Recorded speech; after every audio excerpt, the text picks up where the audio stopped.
आठव कितीदा दिली त्यांनीच साथ, नको डगमगू स्वामी देतील हात. विभूती नामान ध्यानादि तीर्थ, स्वामीच या पंचामृतात. नमस्कार. श्री स्वामी समर्थ. 10 एप्रिलला श्री स्वामी समर्थ प्रकट दिन आहे. सर्व स्वामी भक्तांना प्रकट दिनाच्या खूप खूप शुभेच्छा. माझ्या चॅनलमध्ये मनापासून स्वागत आहे. श्री स्वामी समर्थ प्रकट दिना दिवशी पूजा मांडणी कशी करावी, महाराजांची कोणती सेवा आपण या दिवशी करायची ते आपण या आजच्या व्हिडिओमध्ये पाहणार आहोत. तर हा व्हिडिओ तुम्ही शेवटपर्यंत नक्की बघा. आपल्या घरी स्वामी महाराजांची मूर्ती किंवा फोटो असल्यास पूजा मांडणी कशी करावी ते आपण पाहणार आहोत. जर आपल्या घरी महाराजांची मूर्ती किंवा फोटो नसल्यास प्रकट दिनाच्या आधी तुम्ही महाराजांचा फोटो घरी आणा, कारण महाराजांचा फोटो घरी असणे हे खूपच महत्त्वाचे आहे. याने आपल्या आयुष्यात किती फरक पडतो हे तुम्ही महाराजांचा फोटो घरामध्ये लावून त्याचा अनुभव तुम्ही घेऊ शकता. 10 एप्रिल या दिवशी प्रकट दिन आहे. त्या दिवशी तुम्ही सकाळी तुमचे घर स्वच्छ करून तुम्ही शुचिर्भूत होऊन पूजेला सुरुवात करावी.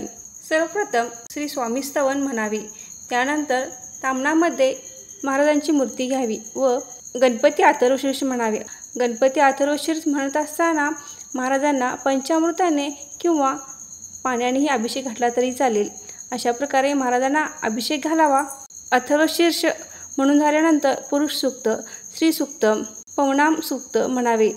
यानंतर आपण फलश्रुती म्हटली नाही तरी चालेल. त्यानंतर रामरक्षा 1 ते 10 ओव्यापर्यंत म्हणणे, फलश्रुती म्हटली नाही तरी चालेल. गणपती अथर्वशीर्ष, पुरुष सूक्त, श्री सूक्त हे दिंडोरी प्रणित सेवा केंद्राच्या नित्य सेवेच्या पुस्तकात आहे. संस्कृत व प्राकृत दोन्ही भाषेत आहे.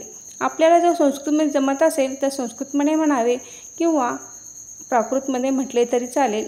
जर आपल्याला तेही जमत नसेल तर आपण यूट्यूबला लावून देऊन पूजा करावी. महाराजांची मूर्ती पाण्यातून काढून स्वच्छ कापडाने पुसून घ्यावी. महाराजांच्या मूर्तीला हिना अत्तर लावावे. महाराजांच्या मूर्तीला वस्त्र घालावे. त्यानंतर महाराजांना अष्टगंध लावावा व पिवळे फूल अर्पण करावे. ज्यांच्याकडे महाराजांची मूर्ती नाही व फक्त फोटो आहे त्यांनी महाराजांचा फोटो स्वच्छ कापडाने पुसून घ्यावा व महाराजांच्या फोटोला गुलाबजल लावावे, हिना अत्तर लावावे, फोटोला अष्टगंध लावावा, फुलांचा हार घालावा. महाराजांच्या फोटोला पिवळी फुले अर्पण करावीत.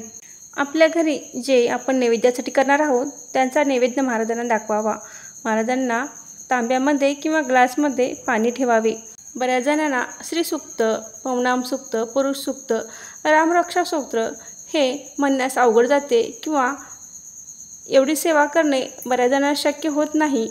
ज्यांना 21 दिवस, 11 दिवस किंवा 7 दिवसाचे पारायण करणे काही अडचणीमुळे शक्य झाले नाही त्यांनी प्रकट दिना दिवशी पूजा मांडणी करून श्री स्वामी समर्थ सारामृताचे पूर्ण 21 अध्याय हे 1 दिवसाचे पारायण करावे व श्री स्वामी समर्थ या मंत्राचा 11 माळी जप करावा.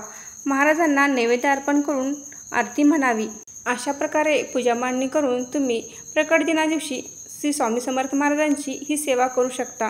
तुम्हाला हे शक्य नसल्यास तुम्ही तुमच्या गावात असणाऱ्या श्री स्वामी समर्थ मंदिरात जाऊन तुम्ही पूजा अर्चा करू शकता. झालेली सेवा श्री स्वामी समर्थ महाराजांच्या चरणी अर्पण करते. तुम्हाला माझा व्हिडिओ कसा वाटला हे कमेंट करून नक्की सांगा.